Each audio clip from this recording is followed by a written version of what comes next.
Dear students, जैसा हम पहले पढ़ चुके हैं कि ग्लूकोज जो है वो रिंग स्ट्रक्चर के रूप में मौजूद रहता है और लास्ट लेक्चर के अंदर हमने पढ़ा था कि ये 5 मेंबर रिंग स्ट्रक्चर बनाता है। यानी ग्लूकोज का पहला कार्बन एटम और चौथा कार्बन एटम एक हेमी एसिटल स्ट्रक्चर बनाता है और उसके अंदर हमने रिएक्शन की थी मिथेनॉल और डाई HCl के साथ, फिर डाइमिथाइल सल्फेट के साथ, फिर उसकी रिएक्शन की थी ब्रोमीन वाटर के साथ। तो हमें जो प्रोडक्ट मिले थे वो थे dimethoxy succinic acid, methoxy acetic acid, methoxy malonic acid और 2,3 डाइमिथॉक्सी प्रोपेनोइक एसिड। आज हम पढ़ेंगे कि अगर ग्लूकोज के अंदर ये रिंग स्ट्रक्चर पहले और पांचवें कार्बन एटम के रूप में मौजूद रहता है तो क्या प्रोडक्ट बनते हैं। तो पहले और पांचवें के कार्बन एटम के साथ ये रिंग स्ट्रक्चर बनाता है और इसकी अगर हम रिएक्शन मिथेनॉल के साथ करते हैं तो पहला कार्बन एटम का OH जो है वो मिथाइलेट हो जाता है, बाकी सारे OH के रूप में मौजूद रहते हैं। लेकिन इसकी रिएक्शन जब डाइमिथाइल सल्फेट के साथ की जाती है तो बाकी के रेस्ट वाले जो होते हैं वो मिथाइलेट हो जाते हैं और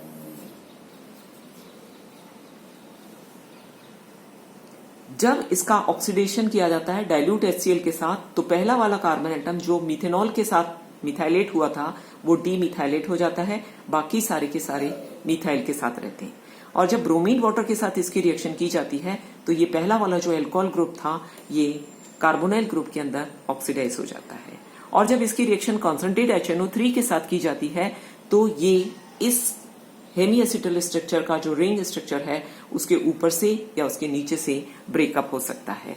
तो जैसे ये वाला फर्स्ट कार्बन एटम है, ये सेकंड है, ये थर्ड है, ये फोर्थ है, ये फिफ्थ है और ये सिक्स्थ है।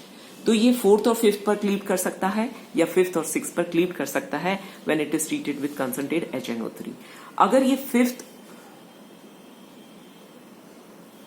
और सिक्स्थ के बीच में क्लीव करता है तो ये ऑक्सीडाइज हो जाएगा COH में, ये ऑक्सीडाइज हो जाएगा COH में, बाकी 3 कार्बन जो है वो CH3 के रूप में रहेंगे।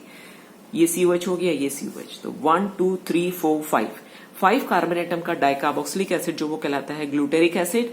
यहां पर मिथॉक्सी ग्रुप मौजूद है तो ये कहलाता है ट्राई मिथॉक्सी ग्लूटोरिक एसिड।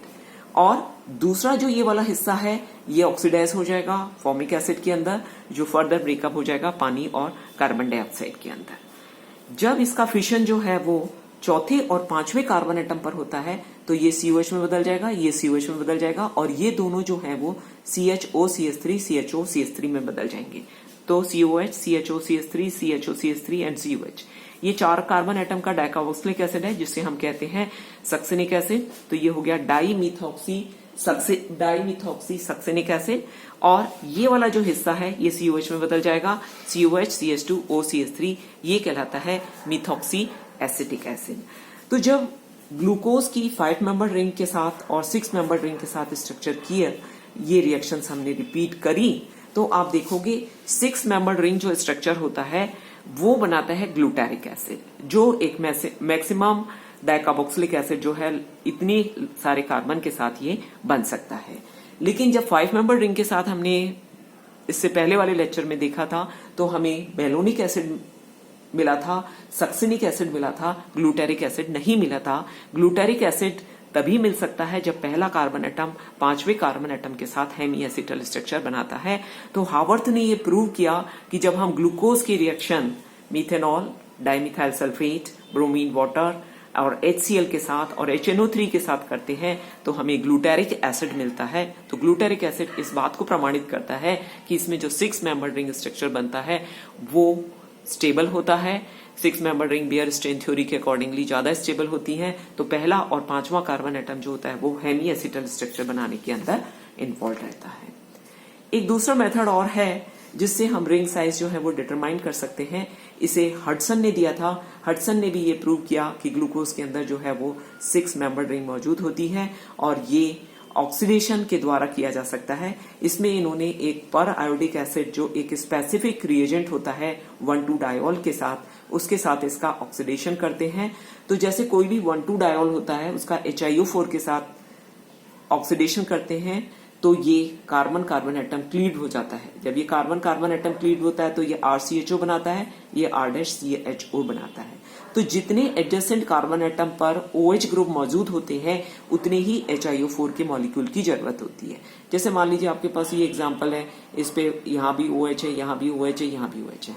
तो इसमें एक तो कार्बन कार्बन एटम ये क्लीव होगा, एक कार्बन कार्बन एटम ये क्लीव होगा, यानी दो कार्बन कार्बन एटम क्लीव होंगे, टूटेंगे तो दो HiO4 की मॉलिक्यूल की जरूरत होगी।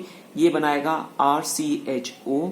बीच वाला जो है वो ऑक्सीडाइज होगा, तो यह एल्डिहाइड से ऑक्सीडाइज हो जाएगा फॉर्मिक एसिड के अंदर, ये बन जाएगा R-CHO। जो प्राइमरी अल्कोहल होते हैं वो एल्डिहाइड में बदलते हैं, जो सेकेंडरी अल्कोहल होते हैं वो फॉर्मिक एसिड में बदलते हैं। जब ग्लूकोज के रिएक्शन मिथेनॉल और HCl के साथ की गई और ग्लूकोज मिथॉक्साइड बनाया गया, तो ये ग्लूकोज मिथॉक्साइड जो है वो रिंग ओपन नहीं कर सकता, इसलिए इसको हमने पहले कार्बन एटम को मिथाइलेट कर लिया। और अब हम देखें कि हमें कितने HiO4 मॉलिक्यूल की जरूरत होगी। OH OH OH, तो ये यहां से ब्रेकअप होगा, ये यहां से ब्रेकअप होगा, तो ये दो HiO4 के मॉलिक्यूल की जरूरत होगी। ये एल्डिहाइड में बदलेगा, ये एल्डिहाइड में बदलेगा, तो इस तरीके से एक डाइहाइड्रिहाइड बनेगा और बीच वाला जो सेकेंडरी CHOS था वो जो है वो फॉर्मिक एसिड बनाएगा। और ये अगर मान लीजिए पहला और चौथा carbon atom hemi acetal structure में इन्वॉल्व होता, तो यहां पर ये OH और ये OH है, ये ही ब्रेक होते तो हमें एक HiO4 मॉलिक्यूल की जरूरत होती, एक HiO4 मॉलिक्यूल की जरूरत होती, और इस एक HiO4 मॉलिक्यूल से ये ग्रुप एल्डिहाइड में बदलता, ये भी एल्डिहाइड में बदलता, और एक मॉलिक्यूल यहां पर ब्रेक होता, तो ये हमें जरूरत पड़ती दो HiO4 मॉलिक्यूल की ही।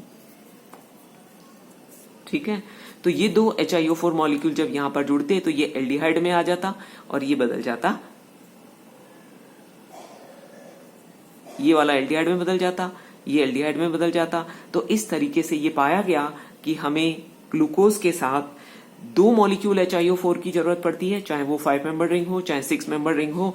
लेकिन जब हम इस एक्सपेरिमेंट को करते हैं तो हमें फॉर्मिक एसिड मिलता है, फॉर्मेल्डिहाइड नहीं मिलता। तो फॉर्मिक एसिड का बनना इस बात को प्रूव करता है कि ग्लूकोज का जो रिंग साइज स्ट्रक्चर है वो 6th है, यानी पहला कार्बन एटम जो है वो 5वें कार्बन एटम के साथ हेमी एसिटल स्ट्रक्चर बनाता है। नाउ नेक्स्ट है Haworth projection formula of glucose. तो हावर्थ ने अज्यूम कर लिया कि ये 6 मेंबर रिंग स्ट्रक्चर है और ये एक 6 मेंबर्ड हीट्रोसाइक्लिक डेरिवेटिव है जो पायरीन के समान है, इसलिए ग्लूकोज को ग्लूकोपायरेनोज भी कहा जाता है। इसकी स्टीरियोकेमिस्ट्री जो होती है वो उसके ऊपर जुड़े हुए हाइड्रोक्साइल ग्रुप के ऊपर डिपेंड करती है। तो जैसे ग्लूकोज के ऊपर 5 OH ग्रुप जुड़े हुए हैं, वो अलग अलग डायरेक्शन में होंगे, तो इसके अंदर 16 स्टीरियो आइसोमर्स जो होते हैं वो मौजूद हो सकते हैं। लेकिन हमने जो आपको कहा था कि तीसरे कार्बन एटम वाला OH जो है वो लेफ्ट हैंड साइड में होगा, बाकी पहला, दूसरा, चौथा और पांचवा राइट हैंड साइड में होगा। तो इस कॉन्फ़िगरेशन को हम एब्सोल्यूट कॉन्फ़िगरेशन मान लेते हैं। तो जब भी हम ग्लूकोज की बात करेंगे तो हम एक एब्सोल्यूट कॉन्फ़िगरेशन लिखते हैं, उसमें तीसरे कार्बन एटम का OH जो होता है वो लेफ्ट हैंड साइड में होता है, बाकी सारे OH जो होते हैं वो राइट हैंड साइड में होते हैं। और जैसा पहले बताया था कि डी ग्लूकोज बोलते हैं जब पांचवा कार्बन एटम का OH जो होता है वो राइट हैंड साइड में होता है। और स्टीरियोकेमिस्ट्री का एक रूल है कि अगर किसी एसिमेट्रिक कार्बन एटम को एक बार चेंज किया जाता है उसका कॉन्फ़िगरेशन, और उसका कॉन्फ़िगरेशन फिर दोबारा से चेंज किया जाता है, तो लास्ट कॉन्फ़िगरेशन चेंज करने के बाद जो स्टीरियो आइसोमर मिलता है वो वही स्टीरियोकेमिस्ट्री रखता है जो उसकी पहले मौजूद थी। जैसे यहां पर हमने देखा 1 2 3 4 5 पहले और पांचवें के साथ है, 6 मेंबर रिंग है, तीसरे कार्बन पर OH यहां पर है। अगर हम इस कार्बन में H और CH2OH की पोजीशन को चेंज करते हैं तो हमने यहां पर तो लिख दिया CH2OH, यहां पर लिख दिया H, तो ये एक स्टीरियो आइसोमर मिला। अब इसको दोबारा रोटेट किया तो हमने यहां पर क्या लिखा, H को यहां पर लिख दिया और O को यहां पर लिख दिया। तो इसकी स्टीरियोकेमिस्ट्री फर्स्ट की स्टीरियोकेमिस्ट्री थर्ड की स्टीरियोकेमिस्ट्री के इक्विवेलेंट होगी। हावर्थ ने एक इसको पायरेनोज स्ट्रक्चर का नाम दिया क्योंकि ये 6 मेंबर रिंग है जिसमें एक ऑक्सीजन एटम हीट्रो एटम के रूप में है। तो अगर हम इसका हावर्थ प्रोजेक्शन फॉर्मूला लिखें तो हम पहले तो पायरीन रिंग स्ट्रक्चर बनाए।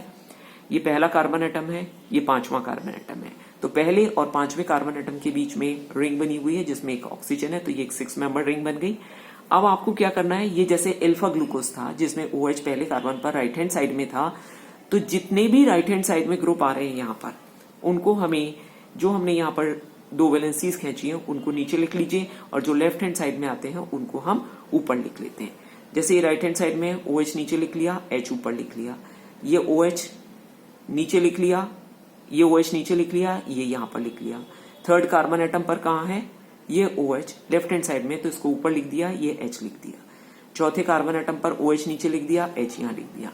5वें कार्बन एटम पर ये देखा था H और O था, जिसको हमने स्टीरियोकेमिस्ट्री के हिसाब से 2 बार इंटरचेंज किया, तो स्टीरियोकेमिस्ट्री तो नहीं बदली, लेकिन हमारा पर्पस जो है वो सॉल्व हो गया। ये H यहां आ गया और CH2OH यहां आ गया, तो H को हमने कहां लिखा, नीचे लिखा, CH2OH को हमने ऊपर लिखा। तो इस तरीके से ये first carbon, second, third, fourth, fifth और 6th कार्बन एटम, लेकिन इसमें OH कहां पर था, राइट हैंड साइड में था, जिसको हमने नीचे लिखा, तो इसका नाम हो गया अल्फा डी ग्लूकोपायरेनोज, क्योंकि ये पायरेनोज स्ट्रक्चर से मिलता है। अब बीटा डी ग्लूकोपायरेनोज का हम स्ट्रक्चर लिखेंगे तो इसमें से फर्क ये होगा कि ये H यहां आएगा और OH यहां आएगा। तो आप देखिए इनकी पोजीशन बदल दी, OH यहां लिख दिया, H यहां लिख दिया, बाकी रेस्ट पोजीशन जो है वो एज इट इज है, तो ये हो गया बीटा फॉर्म। अगर ये मान लीजिए कि 6 रिंग नहीं होती, 6 मेंबर रिंग नहीं होती, 5 मेंबर रिंग होती, तो ये चौथे कार्बन एटम के साथ रिंग स्ट्रक्चर बनाता। ये स्ट्रक्चर किससे मिलता, पायरेन से मिलता, पायरेन से मिलता। तो पायरेन में अगर ये अल्फा होता, फ्यूरेन से मिलता, तो इसको हम कहते हैं फ्यूरेनोज, ग्लूकोफ्यूरेनेज। पहले कार्बन पर अगर अल्फा होता तो OH राइट हैंड साइड में होता है, इसलिए हमने इसको नीचे लिख दिया। दूसरे कार्बन पर भी ये होगा, जैसा आपको बताया तीसरे के ऊपर OH जो होता है वो लेफ्ट हैंड साइड में होता है, इसलिए इसको अपन ने ऊपर लिख दिया। चौथे पे इसी तरीके से हमने इसको 2 बार रोटेशन किया, तो H यहां आ गया, बाकी यहां पे आ गया CHOH और CH2OH। तो ये first carbon, second, third, fourth, fifth और 6th, ये किसका हो गया, अल्फा डी ग्लूकोफ्यूरेनोज। जब ये 5 मेंबर रिंग बनाती है तो फ्यूरेन से रिजेंबल करती है, इसको हम बोलेंगे फ्यूरेनोज।